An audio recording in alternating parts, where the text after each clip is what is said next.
We're going to talk about IDW trying to pull itself out of a tailspin by working with one of the founders of Vox Media. So IDW has a plan to save itself, I guess, by bringing in former Vox founder Tyler Bleszinski, founder of Vox Media. We know Vox Media. We talk about Vox Media here on Clownfish TV. Both IDW and Vox Media are doing very, very badly, but they're going to come together to give us a Transformers story about humanizing the Constructicons. I think that's what it's about. And I want to give a hat tip to Bond for sending this my way. He knows I'm a huge Transformers fan, and also to remind you guys to subscribe if you haven't subscribed already to the channel. We've been going up subs like crazy the last couple weeks. It's definitely helping us on YouTube. It's helping us get found. It's helping us grow the reef, and we'd certainly appreciate it if you would continue to do so. So this is an official press release from IDW Publishing. The bold new era of Transformers expands with monthly Galaxies series, Constructicons Rising. I'm surprised it wasn't Constructicons Resist. Constructicons Rising storyline unearths the bots that built Cybertron and threaten to tear it all down. Beginning in September, IDW proudly builds upon the success of 2019's bold new era of Transformers comics with the first spin-off series, Transformers Galaxies, featuring story arcs that delve deeper into the origins, motivations, and world-shattering machinations of the extended Transformers cast. Galaxies launches with a story arc dedicated to the fan-favorite crew, the Constructicons, written by Vox Media co-founder and lifelong Transformers devotee Tyler Bleszinski, with luscious artwork by Livio Ramondelli.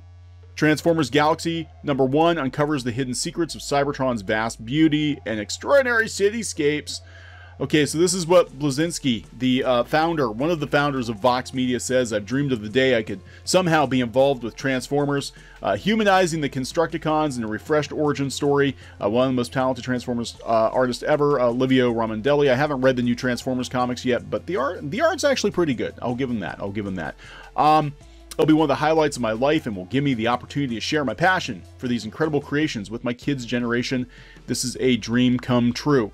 Here we go. Transformers Galaxy delves into what's happening away from Cybertron, says editor David Mariette.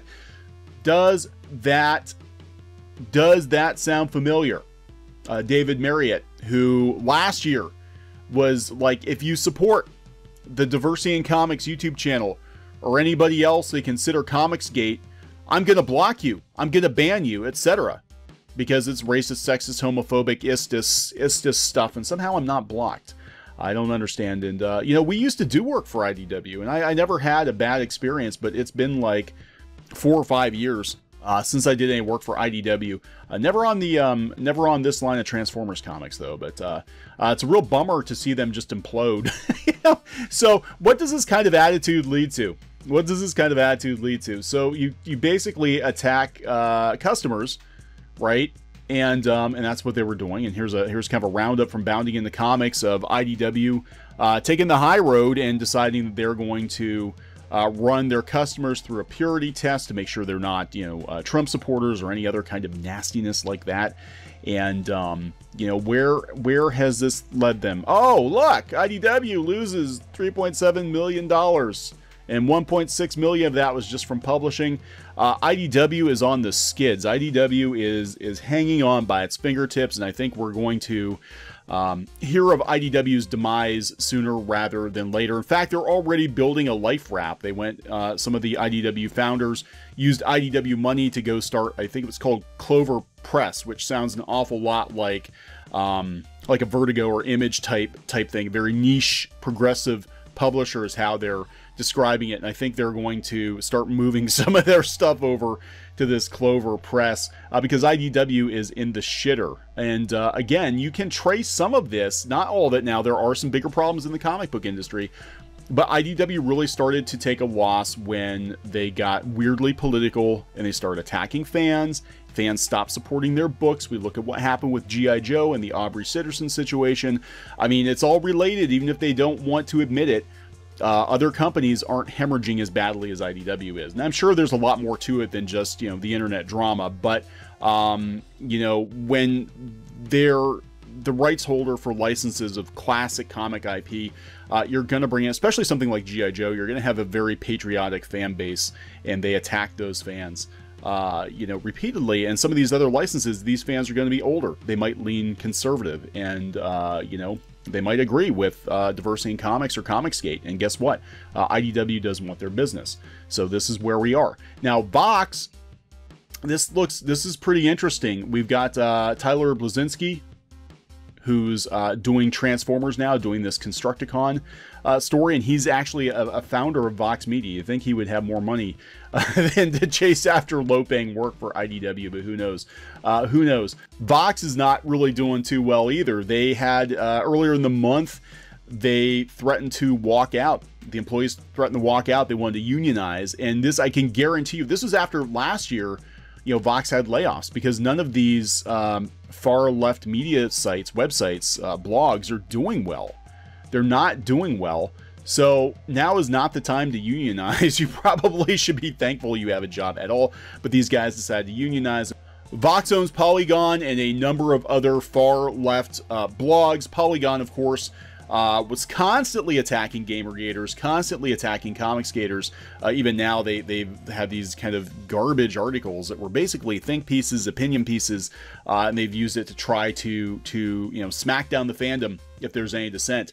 These guys have decided to unionize. I don't think there's much of a future, because eventually they're gonna be like, you guys are way too much money now, so we're gonna have to get rid of like half of you. You know, this is definitely gonna happen. So Vox is not in a really good place either. So it's very interesting though, we have a founder from Vox coming into IDW to work on comics. You know, clearly the way to get into comics current year is to have the right political opinions, and it seems like IDW and Vox Media share political opinions. This seems to be the way to break into comics now, to share the right political opinions and to come into comics from the outside. Like, they're not really promoting people like they used to. We've got J.J. Abrams and his son taking the biggest shortcut ever, you know, ever in comics, and going right to the top, right to a Spider-Man #1. And this has happened before. You know, comics has always been a little starstruck, and they've always jumped at the opportunity to work with celebrities, whether or not they actually could produce good comics. Didn't really matter. They wanted that celebrity name on their book. I don't think anybody knows who this guy is, though. So unless you're like, it's really, you know, unless you really follow you know, digital journalism, you're not going to know who he is. So interesting to watch this. I think this is just the blind leading the blind. This is again, the comic book industry, as I've said before, is definitely on I think a suicide run. You know, they're just trying anything, get anything to stick, anything that's newsworthy. And when you can use, you know, a Vox founder to get your press release picked up, you know, you're gonna do it because you want to move books. But I'm telling you, the people who are reading Vox are not going to buy your Transformers comics. You know, right now you need to be courting the old school fans, and IDW is failing at that miserably. They're failing miserably. So we're going to keep an eye on this here on Clownfish TV. Again, I'm not taking a lot of delight in this. I actually have done work for IDW. I've said it before.